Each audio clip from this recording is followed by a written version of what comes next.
I wish you had made them for me, Papa, she said in a quiet voice. You didn't need them. You had your voice, your intensity, even your cruelty as your armor. My cruelty? She reared back. Oh, you were a fiendish little thing, said Frex. But so what? Children grow into and out of themselves. You were a terror when you first were around the other children. You only come down when we began to travel and you got to hold the baby. It was Nessarose who tamed you, you know. You have heard a thing. She was holy and blessed even from the day she was born. Even as an infant, she soothed your wildness with her obvious need. You remember that, I suppose. Elphaba wasn't able to remember. She wasn't able to think all that. Even the idea of being cruel was slipping from her. Instead, she was trying to feel fondness toward her father, despite the exhaustion of being commandeered to be second lieutenant once again. In the service of dear, needy Nessarose, she concentrated on her father's concern for the citizens of Munchkinland. Ever a pastoral sensibility his, though rejecting his theology, she adored him for his commitment. I must hear about Turtleheart one day, she said in a light voice. But now, I suppose I should go meet my sister. And I will think about what you said, Papa. I can't imagine being part of a governmental troika with you and Nessarose or a committee, should Shell be involved too. But I'll suspend judgment for a while. And Shell, Papa, how is he? Behind enemy lines, so they say, Frex answered as she got up to leave.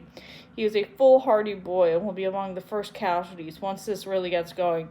He's resembles you in some ways.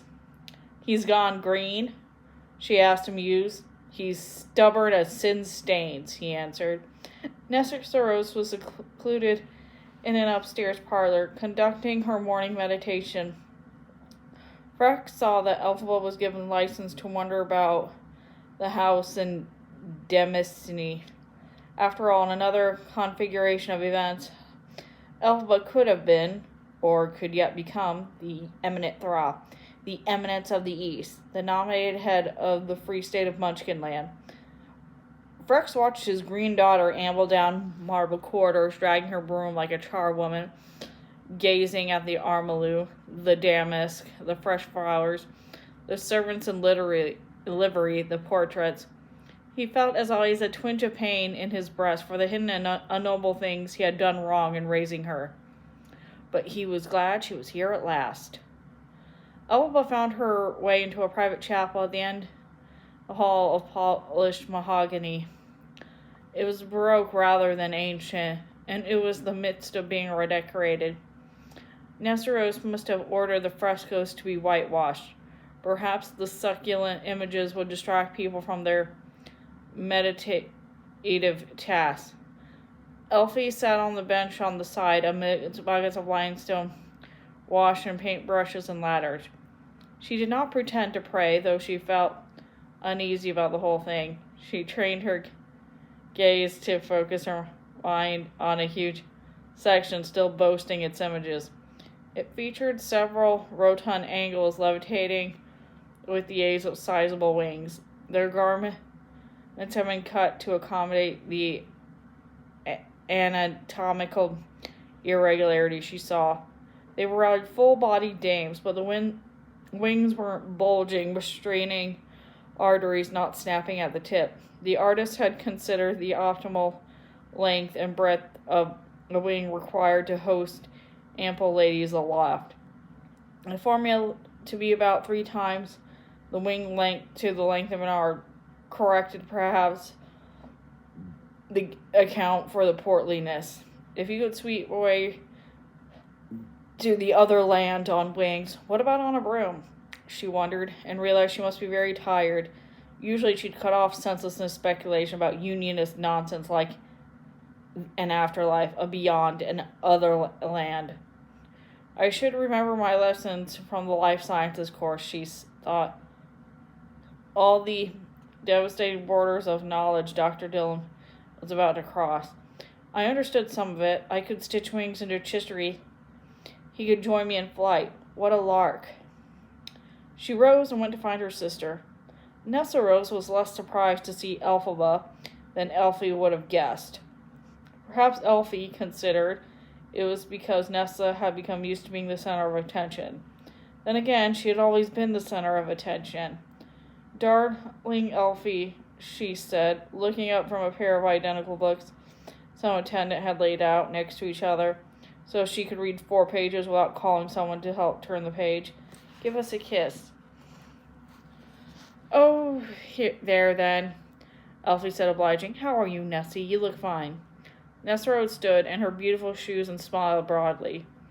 The grace of the unnamed God gives me strength as ever, she said. But Elphaba could not be annoyed. Never is it, and I just don't mean to your feet, she said. History has chosen you for a role, and you've accepted it. I'm proud of you. You needn't be proud, said Nessarose, but thank you, dear. I think you'd probably come. Did Father drag you here to take care of me? No one dragged me here, but Papa did right. So for all those years in solitude and political turmoil, brings you out here at last. Where were you? Here and there. You know, we thought you died, said Nessarose. Drape that shawl around my shoulders and fix it with a pin, will you? So I need to call a maid? I mean that awful time you left me alone at Shiz. I'm still furious with you about it. I just remembered. She curled her lip prettily. Elphaba was glad to see she possessed at least a residual sense of humor. Well, you're all the best then, and perhaps I was wrong, said Elfie.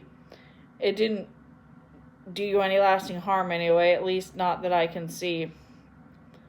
I had to put up with Madame Morrible all by myself for 2 more years. Glinda was to help me for a while, then she graduated and went on.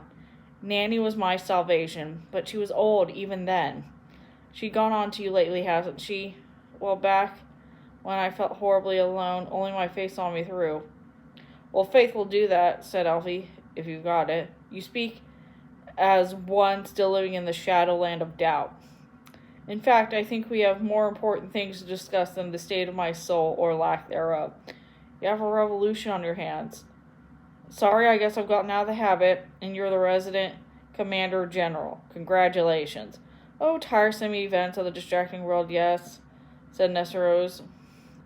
Look, it's just beautiful out there in the gardens. Let's go for a walk for a bit and get some air. You look green about the gills. All right, I deserve that. And there's plenty of time to get into diplomatic matters. I have a meeting in a while, but there's still time for a stroll. You should get to know this place. Let it show you. And that's the end of that. See you later.